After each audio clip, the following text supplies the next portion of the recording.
నమస్తే, welcome to doctor వర్లూస్ MLP mind lab program. నేను మీ జాహ్నవి. మనతో డాక్టర్ వర్లు గారు ఉన్నారు, మాట్లాడేద్దాం. నమస్తే సార్. నమస్తే సార్, మన శరీర అవయవాలలో లివర్, కిడ్నీస్, బ్రెయిన్, హార్ట్ వేటి ప్రయారిటీ వాటికి ఉన్నప్పటికీ హార్ట్కి చాలా ఎక్కువ ప్రయారిటీ ఉంది అంటారు. అంటే హార్ట్ బీట్ ఆగిపోయింది, ఇక అన్నీ ఆగిపోతాయి కదా. సో అయితే అసలు హార్ట్కి ఇంత ప్రయారిటీ ఎందుకు వచ్చింది? అలాంటి హార్ట్ని, అంటే కీలకమైన పాత్ర పోషించే హార్ట్ని మనం కాపాడుకోవాలంటే ఏం చేయాలంటారు? అంటే మన బాడీ మొత్తం కూడా 37 లక్షల కణాలతోనే నిర్మితమవుతుంది. చిన్న చిన్న చిన్న చిన్న కంటికి కనపడినటువంటి కణాలన్నీ కూడా. ఇవన్నీ కూడా బతకాలి అంటే వాటికి ఆక్సిజన్ కావాలి, గ్లూకోజ్ కావాలి. ఈ రెండింటిని ప్రతి కణానికి అందించేది ఎవరు అంటే మన గుండె. గుండె ఎట్లా అందిస్తుంది?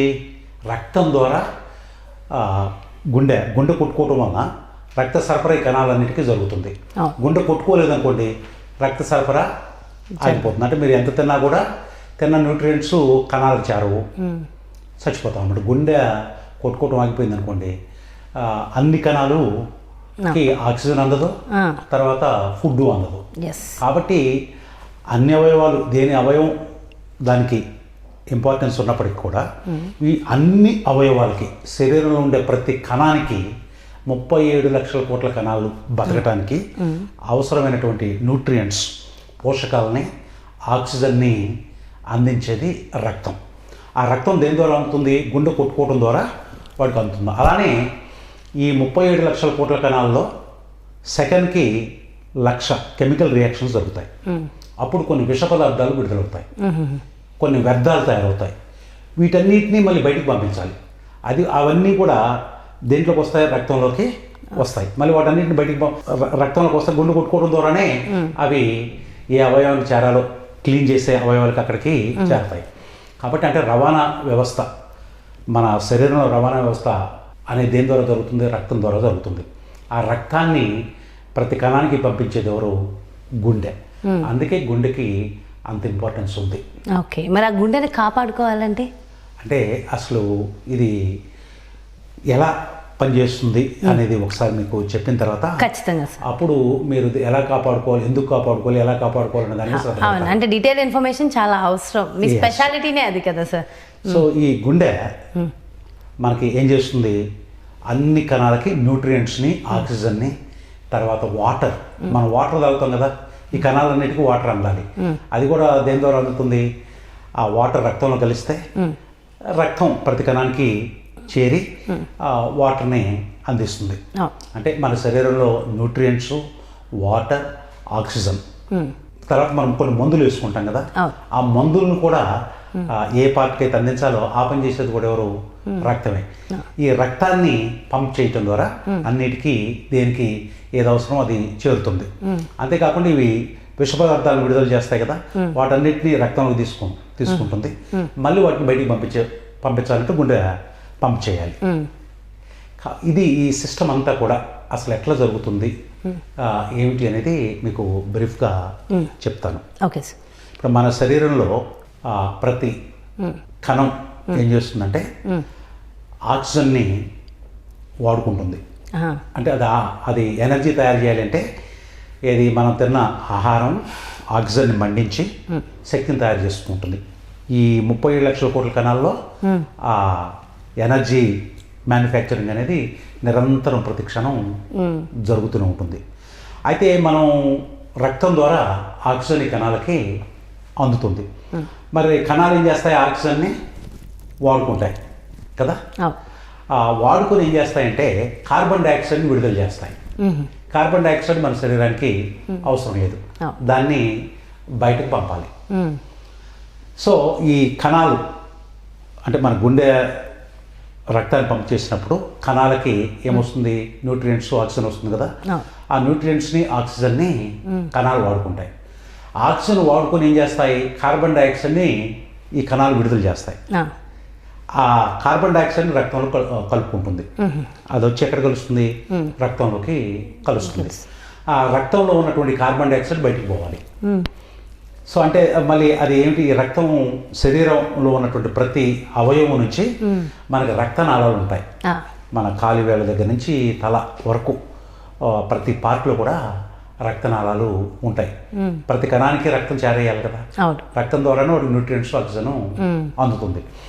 ఈ కణాలు ఆక్సిజన్ వాడుకొని కార్బన్ డైఆక్సైడ్ విడుదల చేస్తాయి కదా, ఆ కార్బన్ డైఆక్సైడ్ వచ్చి రక్తం కలుస్తుంది. దాన్ని చెడు రక్తం అంటాం. చెడు రక్తం అది గుండెకి చేరుతుంది. గుండెకి చేరిన తర్వాత చెడు రక్తం దాని గుండె ఏం చేస్తుంది, ఊపిరితిత్తుల్లోకి పంప్ చేస్తుంది, ఊపిరితిత్తులు పంపిస్తుంది.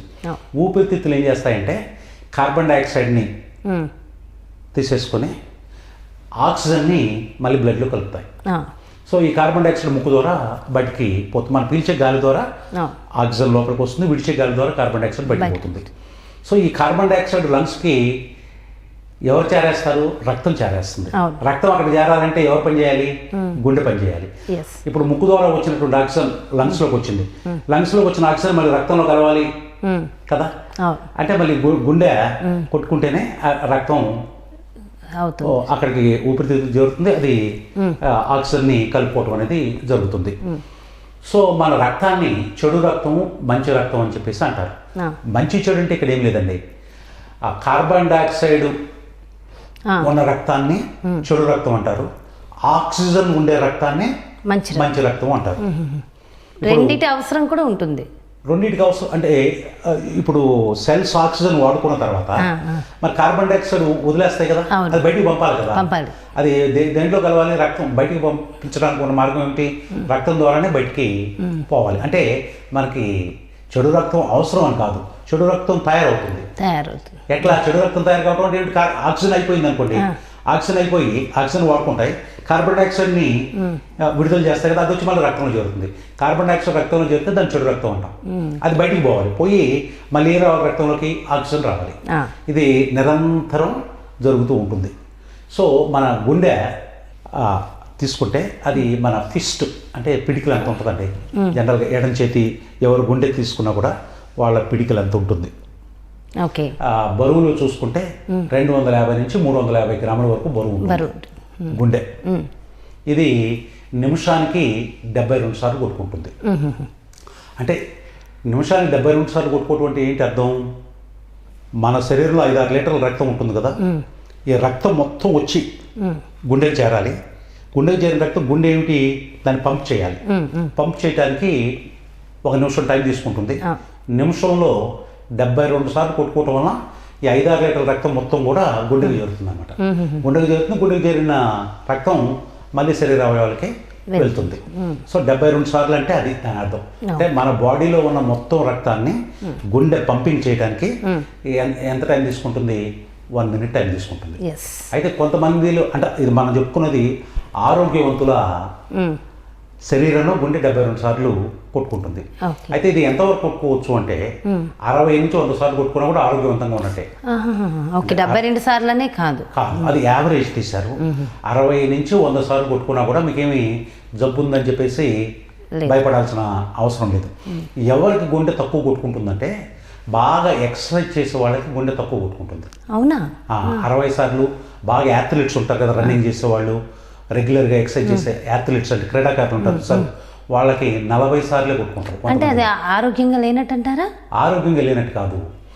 మీ 6 లీటర్ల రక్తాన్ని ఇప్పుడు సపోజు మీకు 72 సార్లు పట్టింది, 6 లీటర్ల రక్తం పంపు చేయడానికి గుండె 72 సార్లు పట్టింది, నాకు 40 సార్లు పట్టింది. నా 40 సార్లున్న 6 లీటర్ల రక్తాన్ని పంప్ చేస్తుంది. మీలో ఉన్న మొత్తం రక్తాన్ని పంప్ చేయడానికి మీకు 72 సార్లు పట్టింది. 1 నిమిషంలో 72 సార్లు కొట్టుకుంటే రక్తం మొత్తం గుండెలోకి వచ్చి మళ్ళీ బయటకు వెళ్ళింది. ఏది 70 నిమిషాలు 72 సార్లు కొట్టుకోవచ్చు. నా గుండె ఏమిటి అదే మొత్తం రక్తాన్ని గుండెకి తీసుకొచ్చి మళ్ళీ బయటికి పంపడానికి ఎన్నిసార్లు కొట్టుకుంది, 40 సార్లు కొట్టుకుంది అనుకోండి. 40 సార్లు నా పని జరిగింది అంటే మరి దాని అర్థం ఏంటి, నా గుండె రెస్ట్ తక్కువ పని చేస్తుంది కదా, తక్కువ సార్లు కొట్టుకొని ఎక్కువ పని చేసినట్టు అంతే కదా. 40 సార్లకే పని అయిపోయింది నాది, మీది 72 సార్లు చేస్తే కానీ పని కావాలి. అది ఇంకా హెల్తీగా ఉన్నట్టు, అది హెల్తీగా ఉన్నట్టు అంతే కదా. అందుకనే ఎక్సర్సైజ్ చేసినప్పుడు దీన్ని ఏమంటాం, ఎప్పుడు కొలవాలి, హార్ట్ బీట్ని రెస్టింగ్లో ఉన్నప్పుడు, అంటే మనం ఎక్సర్సైజ్ చేసేటప్పుడు నడిచేటప్పుడు కాదు, ఖాళీగా విశ్రాంతి తీసుకుంటున్నప్పుడు, ఖాళీగా కూర్చున్నప్పుడు గుండె ఎంత కొట్టుకుంటుంది అనేది రెస్టింగ్ హార్ట్ బీట్. అది లెక్క. యాథ్లెట్స్ క్రీడాకారులు కొంతమందిలో 40 సార్లు కొట్టుకుంటుంది, కొంతమందిలో 50 సార్లు చేసే ఎక్సర్సైజ్ దాన్ని బట్టి. సో తక్కువ కొట్టుకుంటే, ఆరోగ్యంగా ఉన్న వాళ్ళలో తక్కువ కొట్టుకుంటే అది మంచిది. రెస్టింగ్ హార్ట్ రేట్ అంటే గుండె చాలా స్ట్రాంగ్గా ఉన్నట్టు, దానికి తక్కువ పని కల్పించినట్టు కదా. ఇది 72 సార్లు కొట్టుకుంటుందంటే ఎక్కువ ఓవర్ వర్క్ చేసినట్టు కదా. ఇప్పుడు మీరు కార్ని, నా కారు 30,000 తిరిగింది, మీ కారు 1,00,000 తిరిగింది, ఏ కారు హెల్దీగా ఉన్నట్టు?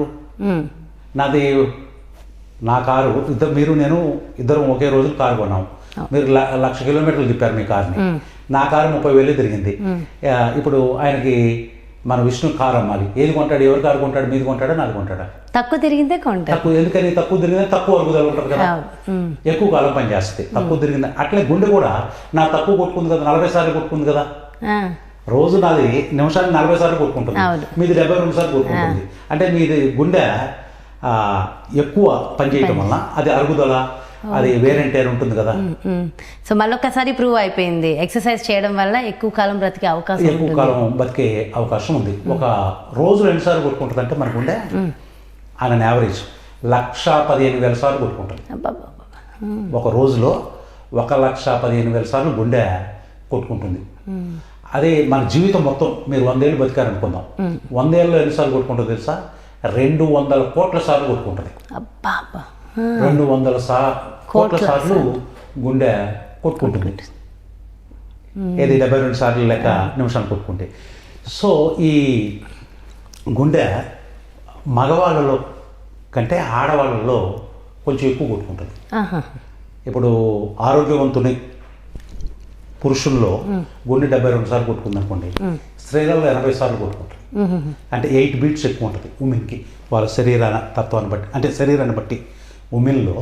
ఉమెన్కి మెన్కి కొంచెం తేడా ఉంటుంది.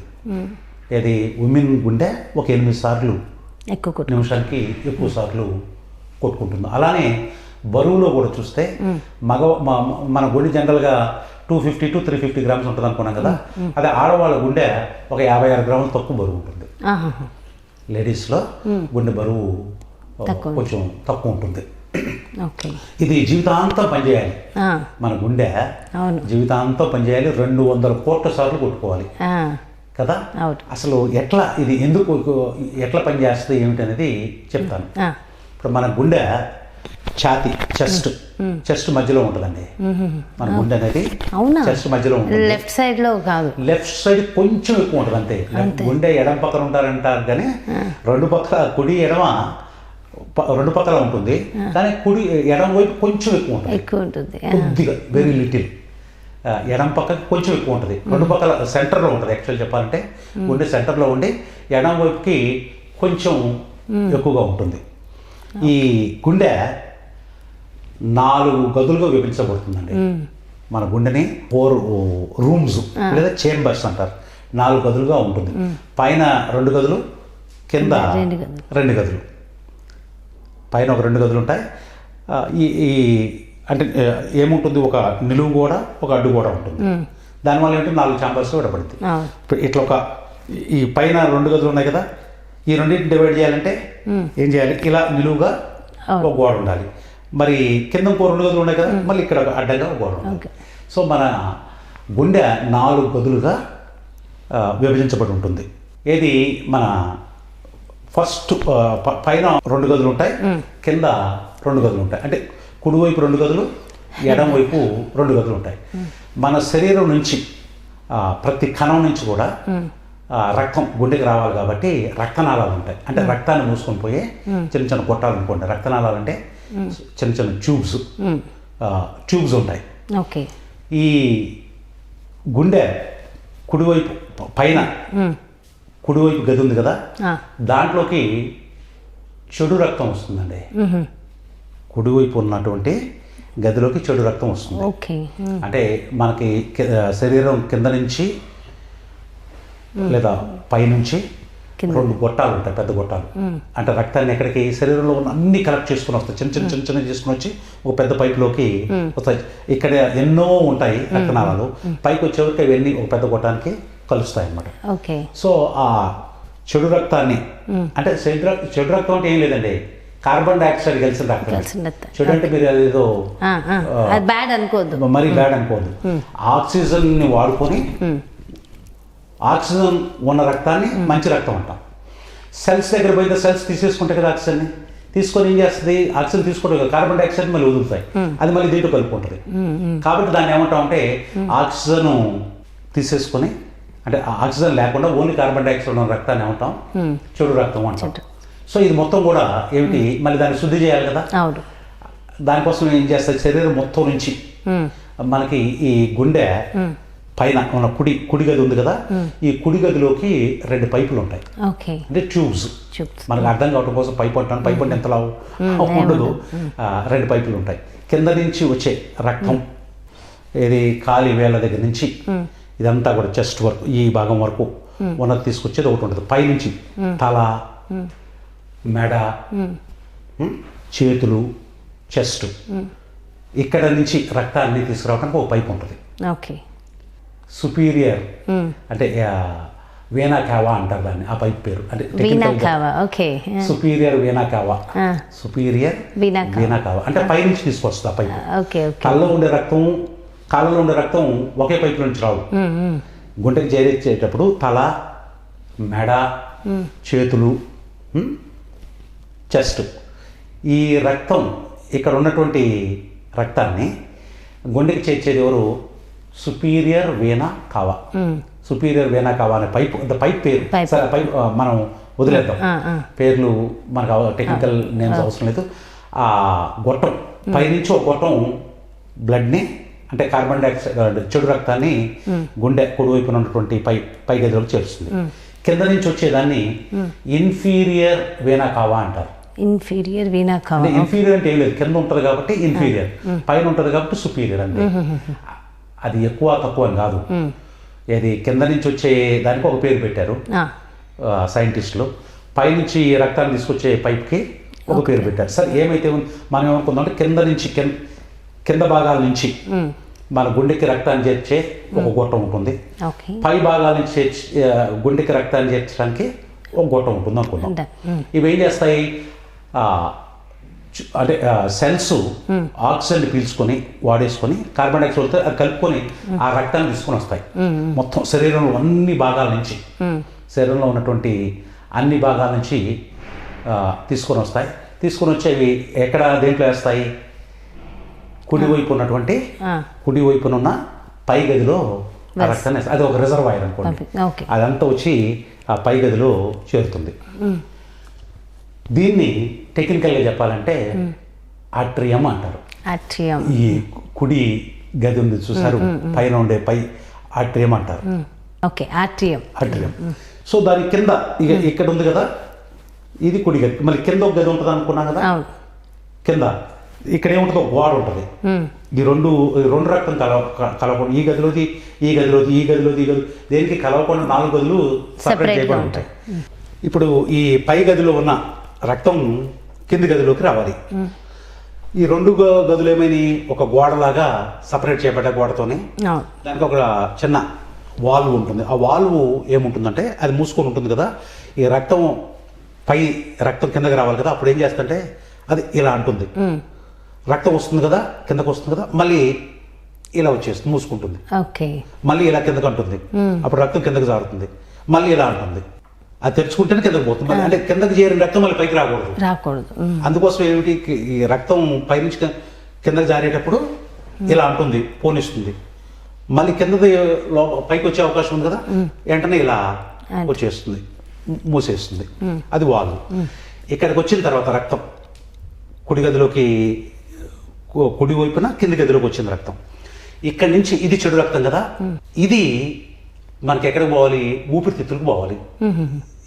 దీంట్లో ఏముంది, చెడు రక్తం అంటే కార్బన్ డైఆక్సైడ్ ఉంది. ఇప్పుడు ఈ కార్బన్ డైఆక్సైడ్ని బయటికి పంపాలి మనం. పంపి తిరిగి వచ్చేటప్పుడు ఏం చేయాలి, ఆక్సిజన్ కలుపుకొని రావాలి. రక్తం డ్యూటీ ఏమిటి, కార్బన్ డైఆక్సైడ్ని సెల్స్ నుంచి మోసుకొని పోయి బయటకు వదిలేసి మళ్ళీ మనకు శ్వాస ద్వారా వచ్చే ఆక్సిజన్ కలుపుకొని మళ్ళీ కణాల దగ్గరికి తీసుకెళ్ళాలి. ఇది కంటిన్యూస్గా నిరంతరం ప్రవహిస్తూనే ఉంటుంది. సో ఇప్పుడు కింద గదిలోకి వచ్చింది కదా రక్తం, ఇది ఊపిరితిత్తులకు పోవాలి.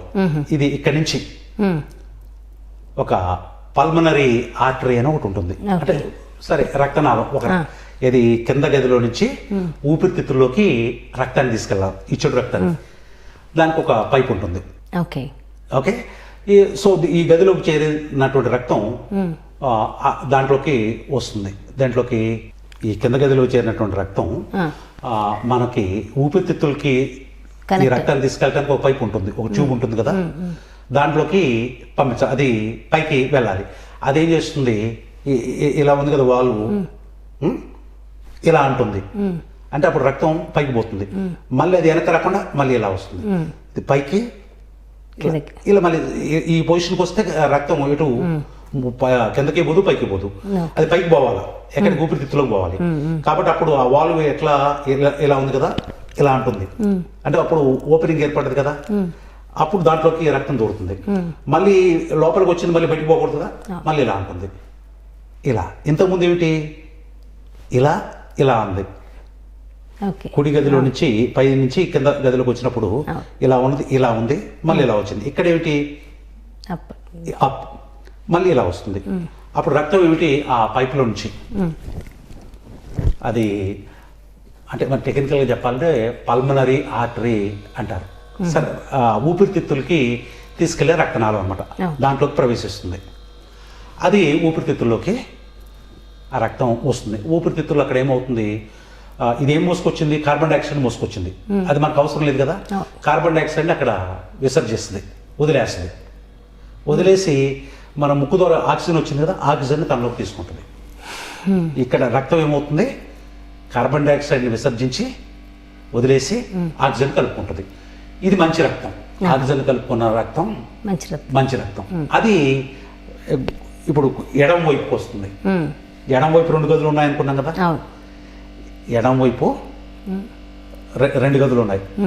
ఈ మంచి రక్తం ఏమవుతుంది, ఒక పైప్ ద్వారా మళ్ళీ రక్తనాళం, ఇది మన ఎడమ వైపు ఉన్నటువంటి పై ఛాంబర్లోకి ప్రవేశిస్తుంది. ఓకే, అక్కడి నుంచి మళ్ళీ ఈ కింద గదిలోకి రావాలి. కింద గదిలోకి రావాలి, మళ్ళీ ఇక్కడ కూడా వాల్వ్ ఉంటుంది.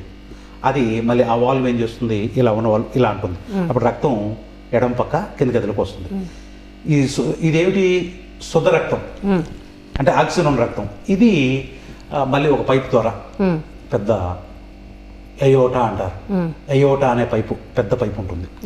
ఆ ఎయోటా అనే పైప్ ద్వారా లోకి ఈ శుద్ధి అయిన రక్తం వస్తుంది.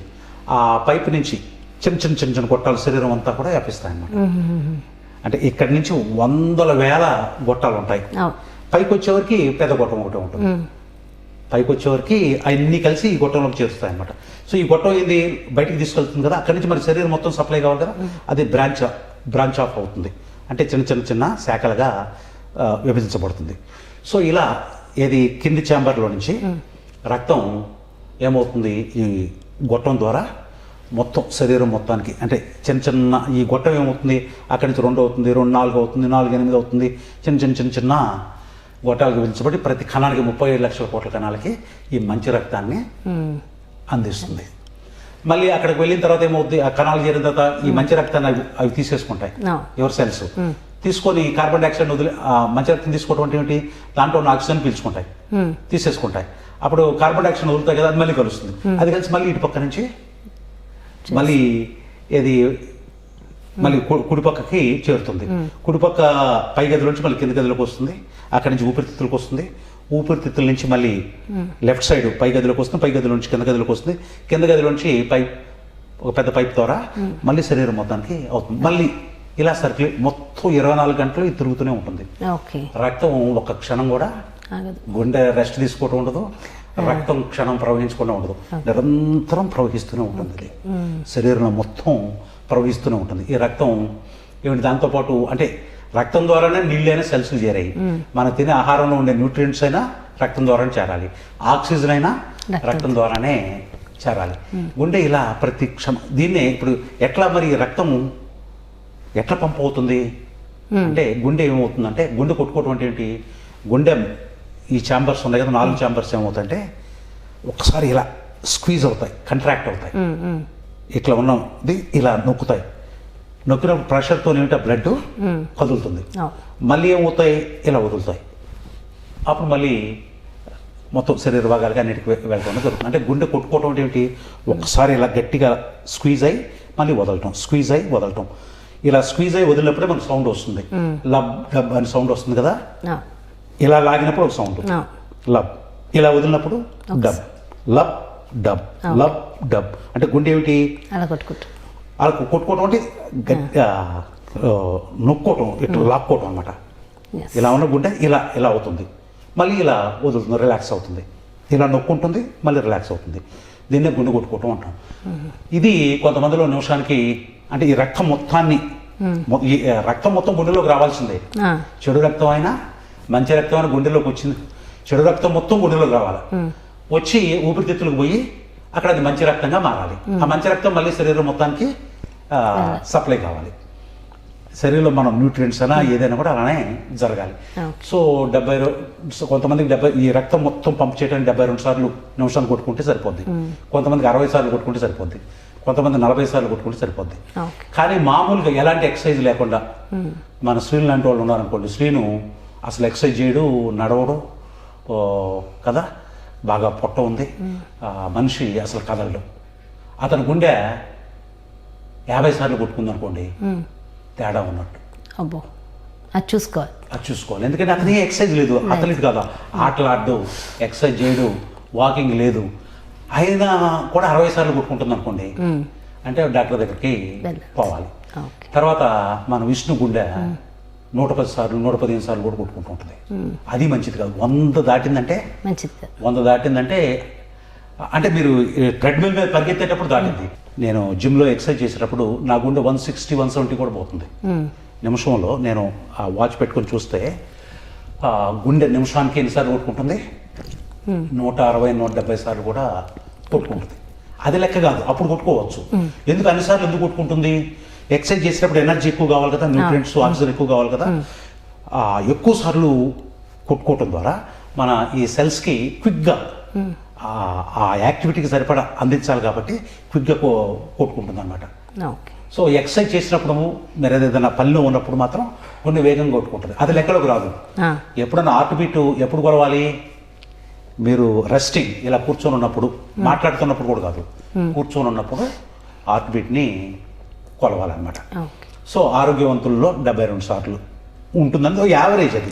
కానీ జనరల్గా ఏంటంటే 60 to 100 ప్రాబ్లం లేదు. సో హార్ట్ కేర్ అంటే ఎలా తీసుకుంటామంటారు? హార్ట్ కేర్ అంటే లేదు, హార్ట్ అనేది ఒక మసిల్ అంటే కండరం, దీనికి డైరెక్ట్ ఎక్సర్సైజ్ లేదు కాబట్టి రన్నింగ్, వాకింగ్, జాగింగ్, ఎక్సర్సైజ్ ద్వారానే. మంచి ఫుడ్ అంటే ఏమి ఇవ్వాలి? ఎక్సర్సైజ్ ద్వారానే గుండెని ఆరోగ్యంగా ఉంచగలుగుతారు.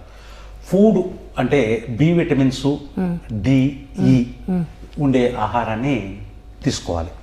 డి విటమిన్ మనకి ఆహారంలో వచ్చి చాలా తక్కువ, అంటే పుట్టగొడుగులు ఇలాంటి వాటిలో వస్తుంది కానీ నెగ్లిజిబుల్. చేపలు కొన్ని రకాల చేపల్లో వస్తుంది కానీ నెగ్లిజిబుల్. ఎండలో రోజు ఎండలో గడపడం ద్వారా డి విటమిన్ వస్తుంది, లేదంటే సప్లిమెంటేషన్ తీసుకోవాలి. తర్వాత ఈ విటమిన్, నట్స్ తిన్నారు, రోజు ఒక గుప్పెడు నట్స్ తింటే ఎక్కువ పట్టుకుని ఒక గుప్పెడు నట్స్ తీసుకుంటే మీకు కావాల్సిన ఈ విటమిన్ వచ్చేస్తుంది. బి విటమిన్స్ గురించి వరి అవ్వక్కర్లా, మన అన్నిట్లో ఉంటాయి. మీరు తినే గ్రెయిన్స్ అంటే రైసు, మిల్లెట్స్, చపాత్ ఏదైనా బి విటమిన్స్ ఆటోమేటిక్గా వస్తాయి. ఒక B12 తప్పిస్తే మిగతా బి విటమిన్స్ అన్నీ కూడా ఈజీగా ప్రతి వ్యక్తికి వస్తాయి. B12 మాత్రం కొంతమందిలో లోపం ఉంటుంది, అది ఎందుకంటే మాంసాహారంలోనూ ఉంటుంది, శాకాహారంలో ఉండదు కాబట్టి. ఈ విటమిన్స్ ఉండేటటువంటి ఫుడ్ తీసుకోవాలి, ఎక్సర్సైజ్ చేయాలి, తర్వాత స్ట్రెస్ లేకుండా చూసుకోవాలి. స్ట్రెస్ వల్ల కూడా గుండె ఆరోగ్యం దెబ్బతింటుందండి. సో ఇవి చేసినప్పుడు అంటే ఎక్సర్సైజ్ అనేది బెస్ట్. గుండె ఆరోగ్యంగా ఉండాలంటే ఎక్సర్సైజ్ మించింది ఏది లేదు. తర్వాత ఈ జంక్ ఫుడ్ ఇవి తినకుండా ఉండాలి. ఇప్పుడు మనకి హార్ట్ అటాక్ వస్తుంది ఇది అంటాం కదా, ఈ గుండెకి కూడా మరి గుండె పనిచేయాలంటే దానికి కూడా ఆహారం, ఆక్సిజన్ కావాలి కదా. దానికి అందించేటటువంటి రక్తనాళాలు ఉంటాయి కదా, ఈ బయట శరీరం మొత్తానికి రక్తాన్ని సరఫరా చేయడానికి పెద్ద గొట్టం నుంచి పోతాం అనుకున్నాం కదా, ఆ గొట్టం నుంచి ఒక 2 నాళాలు గుండెకు కూడా వస్తాయి అన్నమాట. వచ్చి గుండెకి కావాల్సిన ఆక్సిజన్ని, గుండెకి కావాల్సిన ఆహారాన్ని అందిస్తాయి. ఓకే. ఇవి ఏమవుతాయంటే ఒక్కోసారి బ్లాక్ అవుతాయి. మనం కొలెస్ట్రాల్ ఎక్కువైనా వీటితో ఫ్యాట్ బాగా ఎక్కువైనప్పుడు ఏమవుతుందంటే ఈ బ్లాక్ అవుతాయి. బ్లాక్ అయితే రక్తం అందదనుకోండి, గుండె పని చేయదు కదా, అదే హార్ట్ అటాక్ అంటాం అనమాట. అవి బ్లాక్ అవ్వకుండా ఉండాలి అంటే మనం ఎక్సర్సైజ్ చేయాలి. ఎక్సర్సైజ్ మించింది ఏది లేదు. తర్వాత వెయిట్ పెరగకుండా చూసుకోవాలి. వెయిట్ పెరిగితే మనకి గుండె, అలానే డయాబెటీస్ ఉన్న వాళ్ళు కూడా గుండె జబ్బులు వచ్చే అవకాశం ఉంది. అలానే బీపీ ఎక్కువ ఉన్నా కూడా, బ్లడ్ ప్రెషర్ ఎక్కువ ఉన్నా కూడా మనకి గుండె జబ్బులు వచ్చేటటువంటి అవకాశం ఉంది. ఏం లేదండి, ఇప్పుడు మన బ్లడ్ ప్రెషర్ కొలుస్తారు కదా, ఈ గుండె ఇలా స్క్వీజ్ అయినప్పుడు ప్రెషర్ ఎంత ఉంటుంది? జనరల్గా ఆరోగ్యవంతులు 120 ఉండాలి. 130, 140 వరకు కూడా నో ప్రాబ్లం. 120/80 అనేది ఆరోగ్యవంతుల్లో ఉండేది. ఇలా అన్నప్పుడు 120 ప్రెషర్ పోతుంది, అది వదులుతుంది కదా, రిలాక్స్ అయినప్పుడు 80.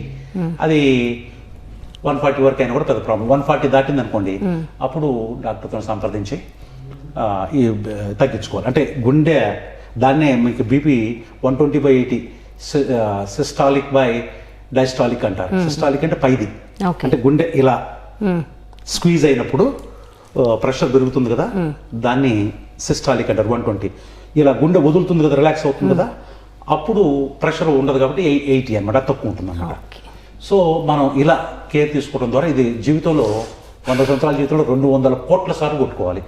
అది ఆరోగ్యంగా ఉండాలి అంటే ఎక్సర్సైజు, మంచి న్యూట్రిషన్ తీసుకోవడం అనేది ఇంపార్టెంట్ అండి. చాలా బాగా ఎక్స్ప్లెయిన్ చేశారు sir, thank you so much. నమస్తే. సో మన హెల్త్కి సంబంధించి ఎంతో చక్కటి ఇన్ఫర్మేషన్ ఇచ్చారు కదా డాక్టర్ వర్లు గారు. మరి బ్యూటిఫుల్ కాన్సెప్ట్తో మళ్ళీ మీ ముందుకు వచ్చేస్తాను. మరి అదేవిధంగా డాక్టర్ వర్లు గారు అపాయింట్మెంట్స్ కావాలని అడుగుతున్నారు. మరి అపాయింట్మెంట్స్ కోసం క్రింద డిస్ప్లే అవుతున్నటువంటి నెంబర్స్కి కాల్ చేయండి. నమస్తే.